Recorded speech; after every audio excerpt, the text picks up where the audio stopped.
Hello दोस्तों, स्वागत है आपका आपके अपने यूट्यूब चैनल लक्ष्य स्टडी में। आज हम देखेंगे स्टैटिक्स क्वेश्चन और बहुत ही महत्वपूर्ण क्वेश्चन है। तो चलिए अपना वीडियो शुरू करते हैं। पोंगल भारत के किस राज्य में मनाया जाने वाला एक कृषि त्यौहार है। तो जो पोंगल है ये भारत के किस राज्य में मनाया जाता है और एक ये कौन सा त्यौहार है, तो ये एक कृषि त्यौहार है। तो ये जो पोंगल है ये भारत के तमिलनाडु राज्य में मनाया जाता है। वो एक पोंगल जो है 4 दिनों तक चलता है। इसके पहले दिन को क्या कहते हैं, तो पहले दिन को कहते हैं भोगी। क्या कहते हैं, पहले दिन को भोगी, दूसरे दिन को सूर्य पोंगल।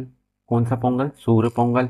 तीसरे दिन को कहते हैं मट्टू पोंगल और चौथे दिन को क्या कहते हैं, कनुम। क्या कहते हैं, चौथे दिन को कनुम, कनुम पोंगल। तो पहला दिन क्या होता है, भोगी पोंगल, दूसरा होता है सूर्य पोंगल, तीसरा दिन होता है मट्टू पोंगल और चौथा दिन होता है कनुम पोंगल। अट्टूगल पोंगल का संबंध किस राज्य से? पहले हमने क्वेश्चन में क्या देखा था, पोंगल जो तमिलनाडु से संबंधित था, परंतु यहाँ पे क्या है, अट्टूगल पोंगल। ये भारत के किस राज्य से संबंधित है, तो ये भारत के केरल राज्य से संबंधित है। परंतु आपसे ओनली पोंगल पूछा जाता तो वे किससे संबंधित है, तमिलनाडु से।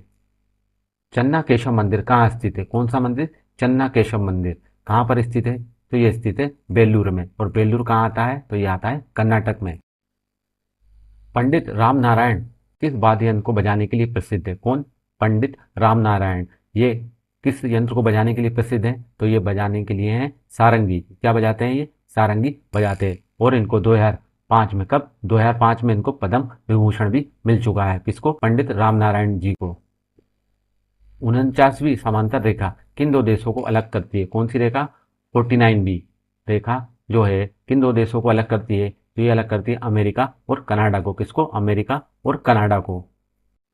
नाबार्ड की स्थापना कब हुई थी? कब नाबार्ड की स्थापना कब हुई थी, तो ये हुई थी 12 जुलाई 1982 में। कब? 12 जुलाई 1982 को। नाबार्ड का हेडक्वार्टर आपसे पूछा जाए, किसका? नाबार्ड का, तो ये कहाँ पर है, तो ये है मुंबई में। और इसके वर्तमान अध्यक्ष कौन है, तो वो है के बी शाह जी। कौन? के बी शाह जी इसके वर्तमान अध्यक्ष है। और इसकी स्थापना कब हुई थी? 12 जुलाई 1982 में। और इसका हेडक्वार्टर्स कहाँ है? मुंबई में। और इसके वर्तमान अध्यक्ष कौन है? के बी शाह जी। भारत के किस राज्य में सर्वाधिक नेशनल पार्क हैं? भारत का ऐसा कौन सा राज्य है जिसमें सबसे अधिक नेशनल पार्क है, तो वह है Madhya Pradesh. Sultan Azlan Shah cup किस खेल से संबंधित है? सुल्तान अजलन शाह कप किस खेल से संबंधित है, तो इसका संबंध है हॉकी से। केरल का चंदन कूड़ा महोत्सव कहाँ मनाया जाता है? तो जो चंदन कूड़ा महोत्सव है ये केरल में मनाया जाता है। और केरल में भी ये कहाँ मनाया जाता है, तो ये मनाया जाता है मस्जिद में। कर्नाटक संगीत का जनक किसे माना जाता है? कर्नाटक संगीत का जनक किसे माना जाता है, तो ये माना जाता है पुरंदर दास को। और आपसे पूछा जाए कर्नाटक संगीत की त्रिमूर्ति किसे कहते हैं, कर्नाटक संगीत की त्रिमूर्ति किसे कहते हैं, तो कहते हैं त्यागराज को, श्याम शास्त्री को और एम दीक्षित को। क्या कहते हैं? इन तीनों को कर्नाटक संगीत की त्रिमूर्ति कहते हैं। कर्नाटक संगीत का जनक किसे कहा जाता है, तो ये कहा जाता है पुरंदर दास को। सतरिया को किस वर्ष शास्त्रीय नृत्य का दर्जा मिला था? जो सतरिया नृत्य है ये कहाँ पे होता है, तो ये होता है असम में। कहाँ पे होता है? असम में। और इसको किस वर्ष शास्त्रीय नृत्य का दर्जा प्राप्त हुआ था, तो ये हुआ था 2000 में। और ये कहाँ पर होता है, तो ये होता है असम में। गेटवे ऑफ इंडिया का निर्माण किसकी भारत यात्रा की स्मृति में किया गया था? तो गेटवे ऑफ इंडिया कहाँ पर है, यह है मुंबई में। इसका निर्माण किसकी भारत यात्रा की स्मृति में किया गया था, तो ये किया गया था किंग जॉर्ज पंचम के लिए। किसके लिए? किंग जॉर्ज पंचम के लिए। सरस्वती नदी का सर्वप्रथम उल्लेख किस वेद में मिलता है? कौन सी नदी? सरस्वती नदी का सर्वप्रथम उल्लेख किस वेद में मिलता है, तो ये मिलता है ऋग्वेद में। रविन्द्रनाथ टैगोर को गीतांजलि के लिए नोबेल पुरस्कार किस वर्ष मिला था? तो जो गीतांजलि पुस्तक है किसकी है? रविन्द्रनाथ टैगोर को। इसके लिए इनको क्या मिला था? नोबेल पुरस्कार। तो ये कब मिला था, तो ये मिला था 1913 में। कब? 1913 में। भरतनाट्यम को किस अन्य नाम से भी जाना जाता है? जो भरतनाट्यम है ये कहाँ पे होता है, ये कहाँ होता है, तो ये होता है तमिलनाडु में। इसका अन्य नाम क्या है, तो इसका अन्य नाम है दासी अट्टम। क्या नाम है? दासी अट्टम। सूरजकुंड हस्तशिल्प मेला कहाँ आयोजित होता है? कौन सा मेला? सूरजकुंड हस्तशिल्प मेला कहाँ आयोजित होता है, तो इसका आयोजन होता है फरीदाबाद में। और आपसे पूछा जाए फरीदाबाद कहाँ पर है, तो यह है हरियाणा में। कहाँ पे? हरियाणा में फरीदाबाद है। सोनपुर मेला किस राज्य में लगता है? कौन सा मेला? सोनपुर मेला। ये किस राज्य में लगता है, तो ये लगता है बिहार में। शिग्मो उत्सव किस राज्य में मनाया जाता है? शिग्मो उत्सव किस राज्य में मनाया जाता है, तो ये मनाया जाता है गोवा में। इंदौर घराने के संस्थापक कौन थे? जो इंदौर घराना है इसके संस्थापक कौन थे? तो इसके संस्थापक थे उस्ताद आमिर खान। कौन? उस्ताद आमिर खान। इसी प्रकार पटियाला घराने के संस्थापक कौन है? पटियाला जो घराना है इसकी स्थापना किसने की थी? तो इसकी स्थापना की थी उस्ताद अली बख्श और फतेह अली खान ने। किसने? उस्ताद अली बख्श और फतेह अली खान ने पटियाला घराने की स्थापना की थी। बेट की होली का संबंध किस क्षेत्र से है?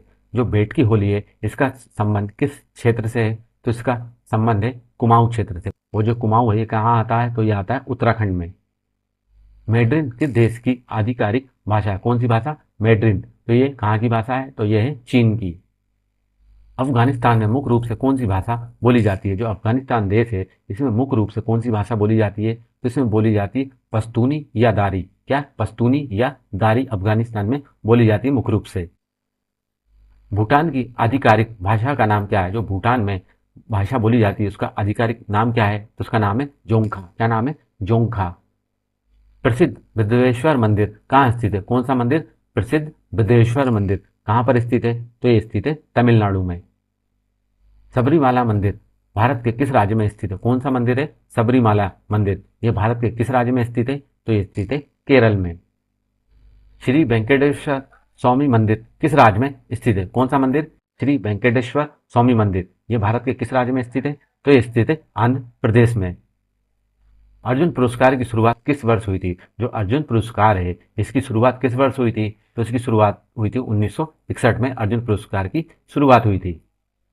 खेलों के क्षेत्र में दिए जाने वाला सर्वोच्च सम्मान कौन सा है? जो खेलों के क्षेत्र में दिया जाने वाला सर्वोच्च सम्मान कौन सा है? तो वो है मेजर ध्यानचंद खेल रत्न अवार्ड। देवेंद्र झाझरिया का संबंध किस खेल से है? जो हैंडीकैप है। कौन? देवेंद्र झाझरिया। इसका संबंध किस खेल से है? तो इनका संबंध है भाला फेंक से और ये एक पैरा एथलीट हैं। कांस फिल्म फेस्टिवल में भाग लेने वाले पहले भारतीय लोक कलाकार कौन है? कांस फिल्म फेस्टिवल में भाग लेने वाले पहले भारतीय लोक कलाकार कौन है? तो वो है मामे खान। दिल्ली स्थित इंडिया गेट का डिजाइन किसने तैयार किया था? जो इंडिया गेट है ये कहाँ पर है? तो ये है दिल्ली में। इसका डिजाइन किसने तैयार किया था? तो इसका डिजाइन तैयार किया था एडवन लुटियंस ने। किसने? एडवन लुटियंस ने। सतरिया किस राज्य का शास्त्रीय नृत्य है? कौन सा नृत्य? सतरिया नृत्य किस राज्य का शास्त्रीय नृत्य है? तो यह है असम का। और इसे शास्त्रीय नृत्य का दर्जा कब दिया गया था? तो यह दिया गया था 2000 में। चिकनकारी कढ़ाई के लिए कौन सा शहर प्रसिद्ध है? चिकनकारी कढ़ाई के लिए कौन सा शहर प्रसिद्ध है? तो यह है लखनऊ। किस संविधान संशोधन द्वारा सिक्किम को भारत के पूर्ण राज्य का दर्जा प्राप्त हुआ था? किस संविधान संशोधन द्वारा सिक्किम को भारत के पूर्ण राज्य का दर्जा दिया गया था? तो ये दिया गया था 36वां संविधान संशोधन। परंतु इसको सहराज का दर्जा किस संविधान संशोधन दिया गया था? पहले इसको सहराज बनाया गया था। तो ये कौन सा वह संविधान संशोधन था? तो वह था 35वां। परंतु 36वें संविधान संशोधन द्वारा इसे पूर्ण राज्य का दर्जा दिया गया। किसको? सिक्किम को। अधिरोपण का सिद्धांत मुख्य रूप से किस अनुच्छेद से संबंधित है? अधिरोपण का सिद्धांत मुख्य रूप से किस अनुच्छेद से संबंधित है? तो ये संबंधित है अनुच्छेद 13 से। अंतरराज्य परिषद के अध्यक्ष कौन होते हैं? जो अंतरराज्य परिषद होती है इसके अध्यक्ष कौन होते हैं? तो इसके अध्यक्ष होते हैं भारत के प्रधानमंत्री। परंतु इसकी स्थापना कौन करते हैं? तो वह करते हैं राष्ट्रपति। परंतु इसके अध्यक्ष कौन होते हैं? तो वह होते हैं प्रधानमंत्री। राष्ट्रपति द्वारा अध्यादेश जारी करने की शक्ति किस अनुच्छेद में दी गई है? जो अध्यादेश दिया जाता है किसके द्वारा? राष्ट्रपति के द्वारा। यह भारतीय संविधान के किस अनुच्छेद में दिया गया है? तो यह दिया गया है अनुच्छेद 123 में। परंतु राज्यपाल कौन से अनुच्छेद में देता है? तो वह देता है 213 में। कब? 213 में। परंतु आपसे राष्ट्रपति का पूछा जाए तो वो है 1, 2, 3 और राज्यपाल का पूछा जाए अध्यादेश तो यह है 213 में। धन विधेयक की परिभाषा किस अनुच्छेद में दी गई है? जो धन विधेयक होता है इसकी परिभाषा किस अनुच्छेद में दी गई है? तो ये दी गई है 110 में। परंतु इसको पारित करने की जो प्रक्रिया है वो किस अनुच्छेद में दी गई है? तो वो दी गई है 109 में। शिक्षा का अधिकार किस संविधान संशोधन द्वारा जोड़ा गया था? राइट टू एजुकेशन किस संविधान संशोधन द्वारा जोड़ा गया था? तो ये जोड़ा गया था 86 संविधान संशोधन द्वारा। ये कब हुआ था? तो ये हुआ था 2002 में और उसमें एक आर्टिकल जोड़ा गया था 21A। कौन सा आर्टिकल जोड़ा गया था? इसमें 21A जोड़ा गया था। और ये संविधान संशोधन कब हुआ था? तो ये हुआ था 2002 में। भारतीय उपमहाद्वीप में किस स्थल से सर्वप्रथम हेमीनेट जीवाश्म की खोज की गई है, तो ये खोज की गई है हथनोरा से। कहाँ से? हथनोरा से।